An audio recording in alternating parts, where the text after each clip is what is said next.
Well, good afternoon, everyone. How are ya? Hope you're having a great day. Not a start to your day, but for some of you, coming near the end of the day. Good to have you on with us. And let's say hello to a few friends as we open up here today. And thanks for joining us. We always appreciate it. Thank you, thank you, thank you. Okay, numero uno, Betty Lynn. Donna, how are you? Rain Cloud from Michigan, how are you? Carol, Wheatley, and Sandra, how is you? From Aurelia, Nativity. Good afternoon. And Verna, nice to have you on. Faye, and Fran from Orangeville. Some of our dear, dear friends. Wendy from Markham, Nick from our staff, our friends in the morning and friends in the afternoon, and Georgie from Nova Scotia, and Frida, and Margie from sunny Kansas, Nancy, and Madeleine from Saskatchewan. How are you? Yolande, bonjour, and Catherine from Newfoundland, Doris, Kitchener, snowy Kitchener, Bruno, how are you? Donna from Park Hill, Shirley, Twingate, Newfoundland, Milika, Stouffville, Etta, how are you? And Kathy from Port Perry, Lynn, Barrie, Ontario, Rita, how are you? And Eric from Ottawa, Kevin, listening from his car in Oshawa, Cheryl, I missed you. I didn't mean to. Sharon, Kansas, Nancy, Gore's Landing, Francis from Vaughan, and Wanda from Virginia, Carol, Mount Pearl, Newfoundland, Shelley from Baxter, Marilyn, Sandy, and Catherine, Parksville, British Columbia, Jenny, and Cecilia Shedziak, Margaret, Newfoundland. Anne, how are you? Susan, good to have you on. And Kevin says it's snowing. Okay, let's get going, guys. We appreciate. Hi, Manette, how are you? Some of our faithful. Guylaine, how are you doing? And Kristen. And I don't mean to miss you either, Kristen. I mean that, okay? And Janice, decaffeinated. Yeah, anytime afternoon, I drink decaf. Did you see the little study that I posted this afternoon? Okay, where coffee doesn't decaf. Coffee does not dehydrate, okay? It don't dehydrate. Now, how many years have I been telling you that, okay? Because the Debbie Downers of coffee, and there's lots of them, okay? Coffee's acidic, coffee dehydrates, takes all your minerals out of your body, coffee is no good for you, it's bad for your bowel, and yada, yada, yada. For years I've been hearing it. I had a radio show phone in, and are you sure, Dr. Martin, that I can drink coffee? I'm more than sure. I'm more than sure. And I've been as sure since 1970 or so, and I have always defended coffee because I always understood that coffee had 1,000 phytonutrients. It was one of the most powerful you know what, guys? When God gives you a gift, would you just take it? I know something that, that a lot of times, Doc, it's too good to be true, right? If it's too good to be true, it's usually not true. But, when God gives you a gift like coffee and you enjoy it, man, oh man, run with it. Man, it's so good for you. And it don't dehydrate, okay? It don't dehydrate you. So, look, I'm not telling you not to drink water. Of course you should drink. Do you know that I do not have a cup of coffee in the morning before I drink? 16 ounces or, 16 ounces of, I have water first. I actually have some salt water first. Okay? I will not allow myself, I got to have a half a liter of water before I allow myself to have coffee. Now, that's a good habit to get into. And I convinced thousands, and I mean this over the years in practice. Women were usually pretty good. They didn't have blood thick as molasses, because I used to measure that, the viscosity of blood. And I used to tell people, man, your river is hardly moving, okay? The blood is the river of life. It's bringing all your oxygen, nutrients. It needs to flow, man, or otherwise it coagulates way too easy. I said, you need to drink water. Vitamin W is essential. And I used to say, do you like coffee? And they said, yeah, of course. I got to have my coffee in the morning. Well, I said, before you have your coffee, here's a good habit. Just trust me on this. Do this for 3 weeks. I will see you next month. And I'm going to promise you something. If you start drinking water before you have your coffee in the morning, okay, I'm going to promise you something. You're going to feel better. Okay? You're going to feel better.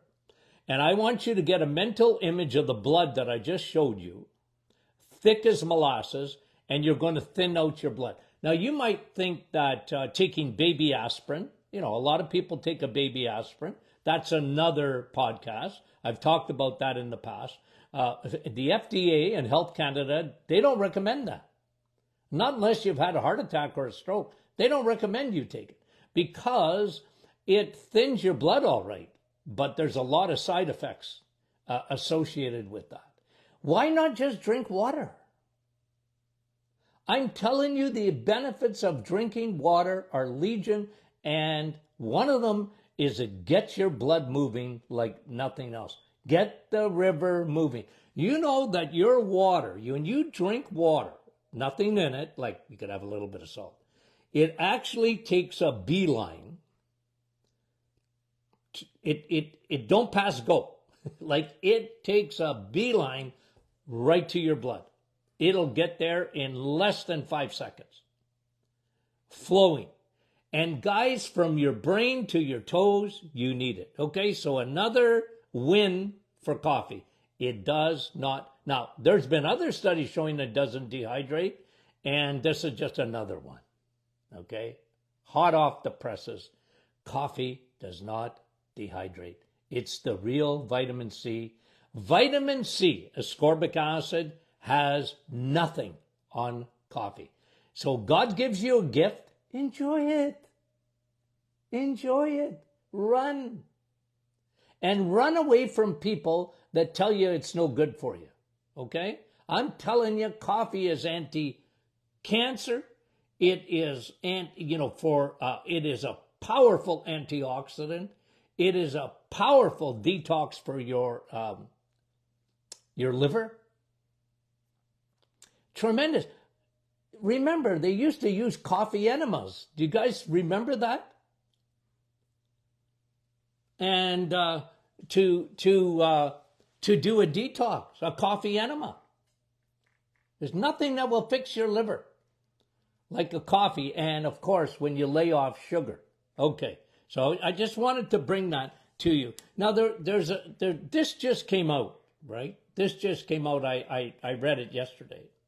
The NIH. Now, the NIH is the National Institute of Health. Okay, so there's the FDA, there's the NIH, and all this and that. And the NIH really became famous through the virus in it was COVID 2019, but, afterwards. And the NIH and, they came out with the vaccines and this kind of thing. But the NIH has come out with a food pyramid. Guys, it absolutely, you ever want to see me get a migraine in an instant? Show me the NIH's food pyramid. Honestly, Here, is it possible that we could be as stupid as this?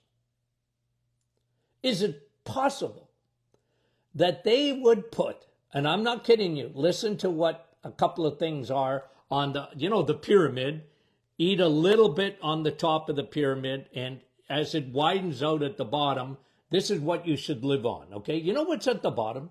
Meaning what's at the top, okay? It's at the bottom of the pyramid, meaning this is what you should eat very often. Do you know what's on that list? Cocoa Puffs. Now, guys, if you get a chance, go to the grocery store. Pick up, don't buy it, just read the label of Cocoa Puffs. Are you kidding me? They have that and chocolate-covered almonds. They recommend this much more frequently than you can have some chicken. That's in the middle. Okay? But no beef. The beef is at the top, very limited. Eggs, meat, and cheese should be very limited according to the NIH. Guys, I got a migraine when I read it, and I have a migraine right now talking about it. My blood pressure is rising as we speak. Who makes up these? Who makes up the NIH?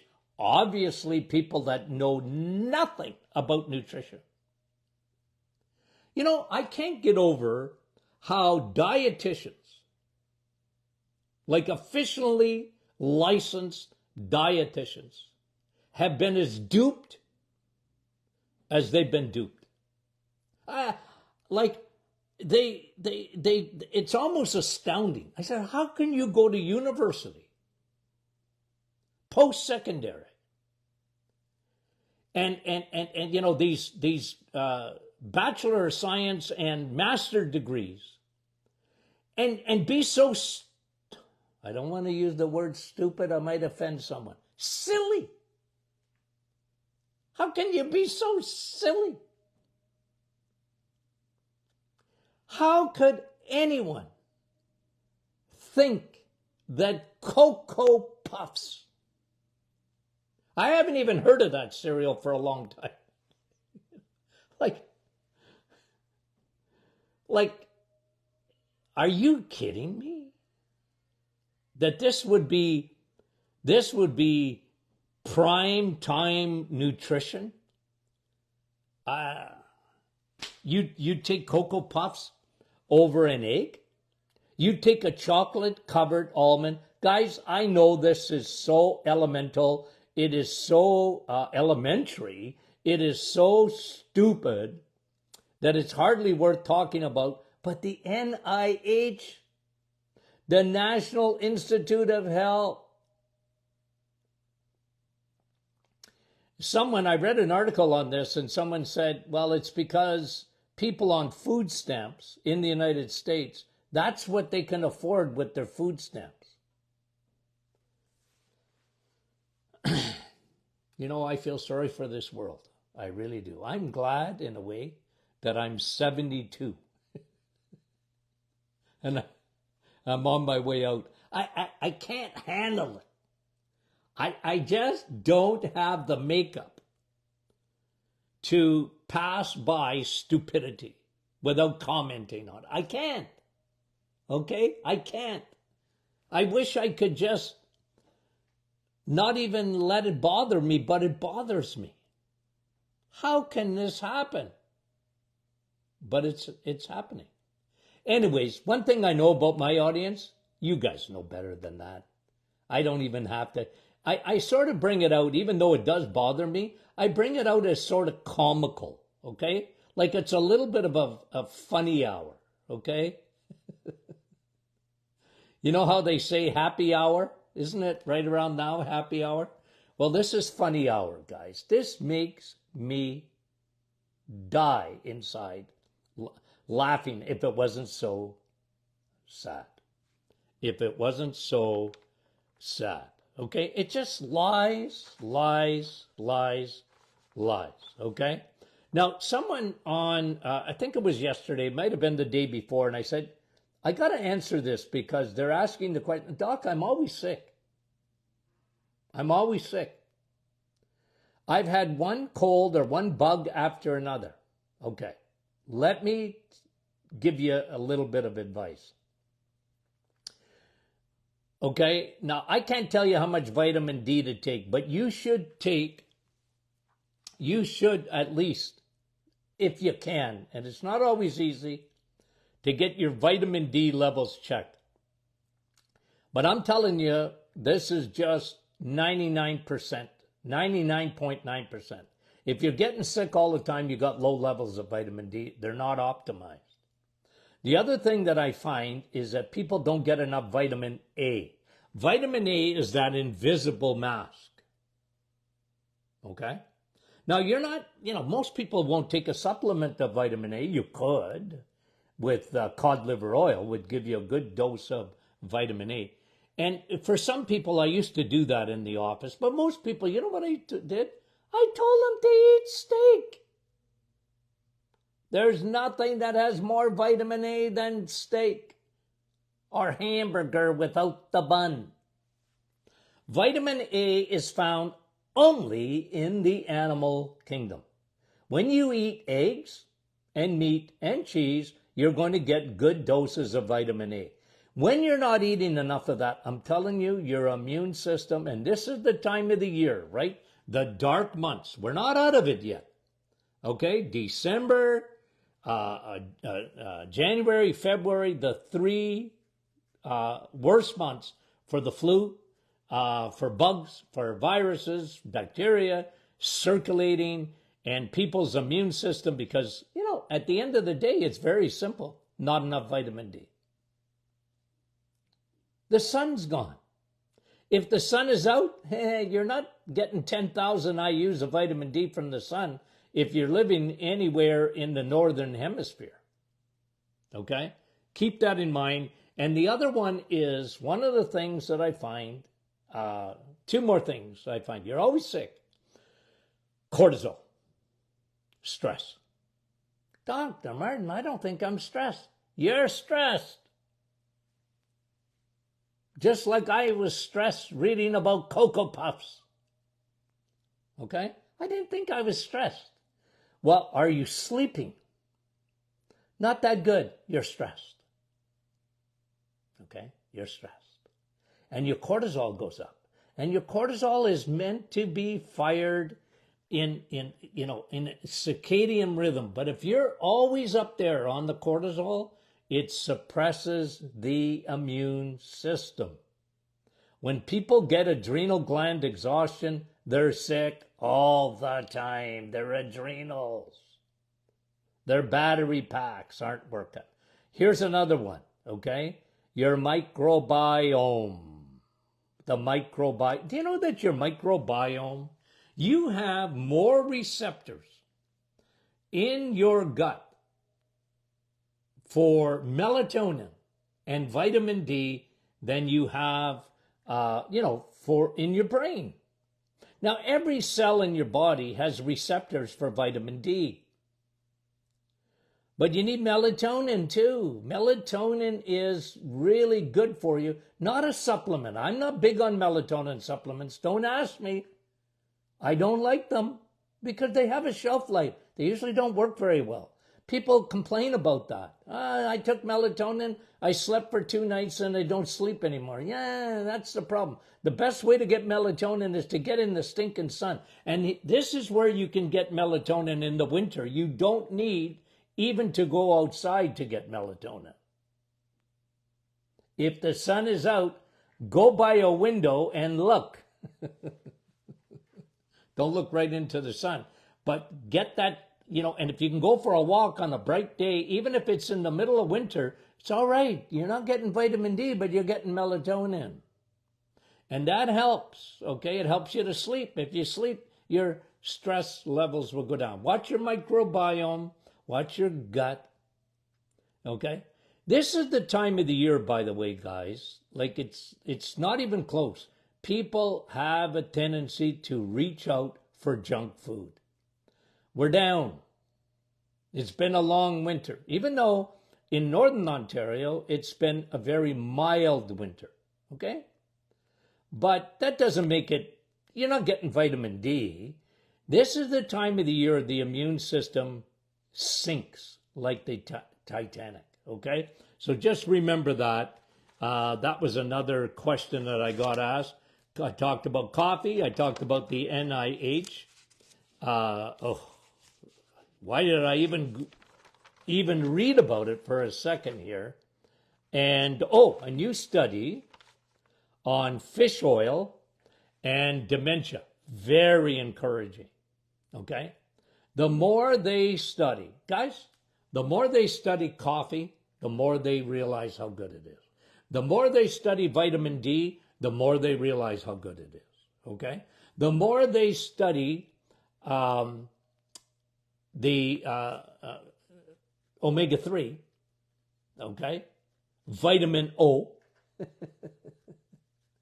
okay? There's two vitamin Ds. There's vitamin D from the sun and vitamin DHA from fish, okay? Guys, I keep these studies and they are unbelievable. Like when you look at your brain and you realize what that oil does, okay? Look, fish oil, and by the way, you get DHA in steak, okay? You get DHA in steak. But let's just use fish, because the fish is the supplement, the fish oil. Any omega-3 is good, okay? Any omega-3 is good. And then when you get, okay, what is better, any omega-3 is good. What is better is the animal omega-3 because it contains EPA and DHA. Those are medium chain and long chain fatty acids. What does that mean? It means that they're much more bioavailable, okay? And then at the top of okay, good. You know me, I always do this. That's good. This is better. And this is best.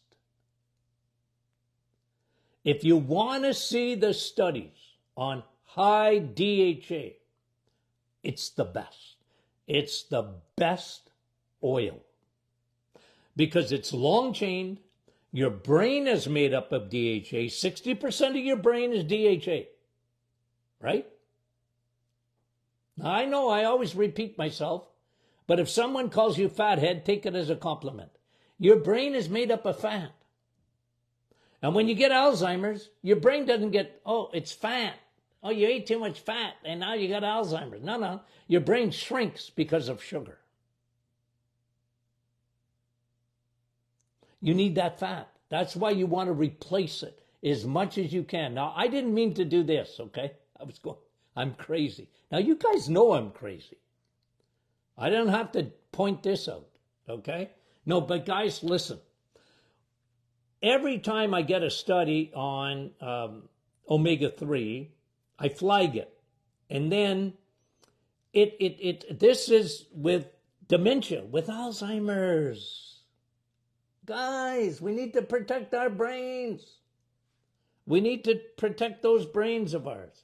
Okay, and then here's another thing that I just wanted to bring up, okay? Let me back up just for a second. One, sugar is toxic. Your body knows it. You guys know it. My audience knows it. Even in moderation, sugar is not good for you. Okay? Now, I'm not saying you'll never have sugar. I'm just telling you, you don't need it. Okay? If your body needs glucose, it'll take a piece of steak and turn it into some glucose if that's what it needs. Okay? So just remember that. And your body is dedicated to stabilizing your blood sugar. Sugar is so toxic. Sugar left unattended in your bloodstream is going to do destructive things. I want to bring you a list. Sugar left unattended in your bloodstream, okay, will cause problems from your head to your toes. Let me elaborate on that just for a few minutes. Sugar left unattended, okay, which is part of metabolic syndrome, okay? It's how your body uses energy. And sugar is toxic. And it's toxic in every area of your body. There's not one area of your body that benefits from having unattended sugar in your blood.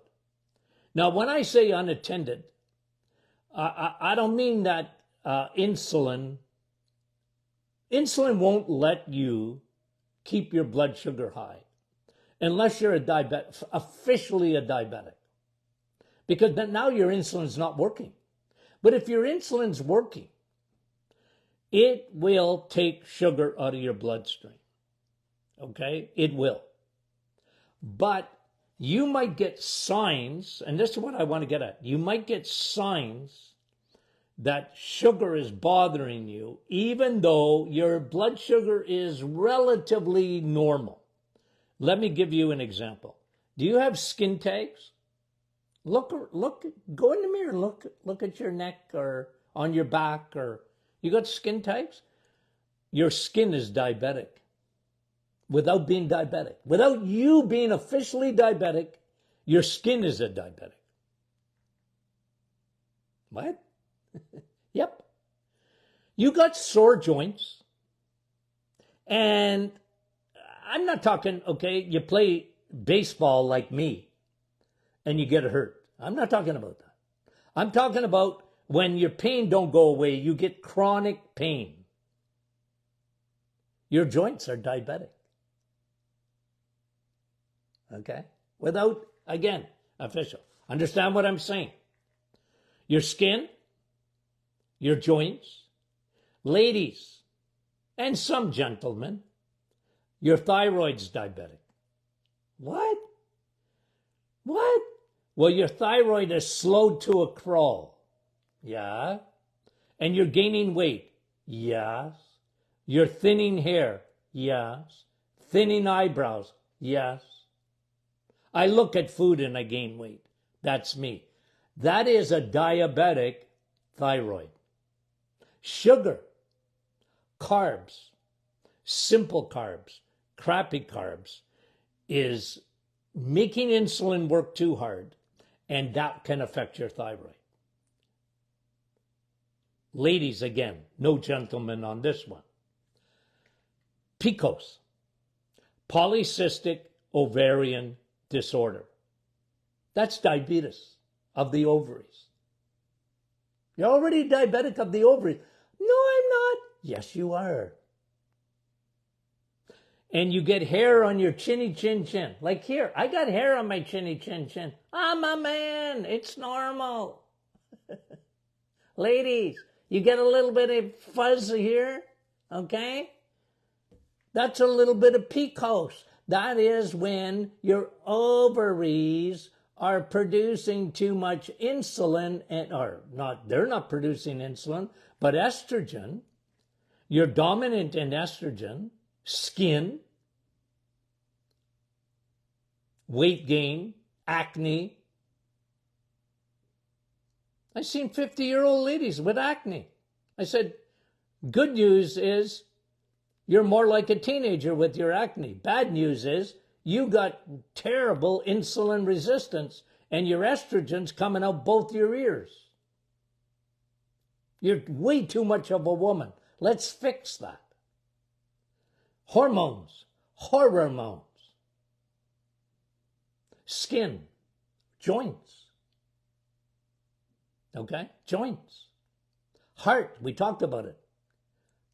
Oh, Dr. Martin, it was Valentine's Day and I have such a big heart for people. Well, that's good emotionally, but you don't want to have a big heart, megaly. You don't want that heart to enlarge. You don't want a large heart. You want a lean, mean fighting machine. That's what you want for a heart. Okay? But sugar makes things go wrong. You got diabetes of the heart. You get diabetes of the liver. We all know about that. The Costco parking lot. Kids, they got diabetes of the liver. Before you, light years before you become a diabetic, you get fatty liver. Urinary tract. I don't know how many times, I mean this, that when I got my ladies off sugar, how their recurring urinary tract infections got better. It was amazing how frequently that happened. Diabetes of the bladder. The bladder grows. And the bladder now becomes a gathering place for yeast. How many women have been put on antibiotics and really what they had was a yeast infection and it was being fed by sugar? Hormones. We all know about cancer cells. Diabetes of the eyes. Cataracts, glaucoma, retinopathy, all of it, sugar, sugar, sugar. It's circulation. Kidneys. Protein don't hurt your kidneys. Protein, listen, you're eating protein. Where is it processed? I'm just going to ask. Where is it processed? I mean, obviously in your small intestine and your stomach. But after that, liver. And byproducts of protein, uric acid. Like people think, oh, uric acid, that's bad. No, it's not. It's a byproduct. It's not bad. And actually, you make a lot more uric acid when you're eating fructose. But that's all right. As long as you're flushing it out. Uric acid, usually a very small molecule. So is creatine. Okay? And, it's unreal. And diabetes of the kidneys. That is so well established, guys, I shouldn't even have to mention it to you. And diabetes of the gut.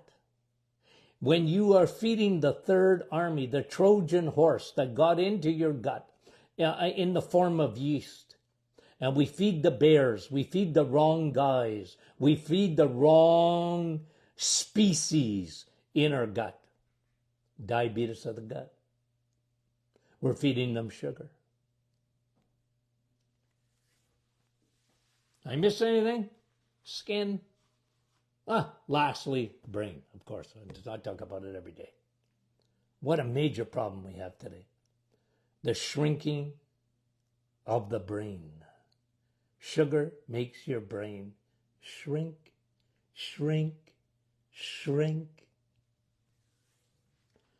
Okay, guys, question and answer. I just got disconnected for a second.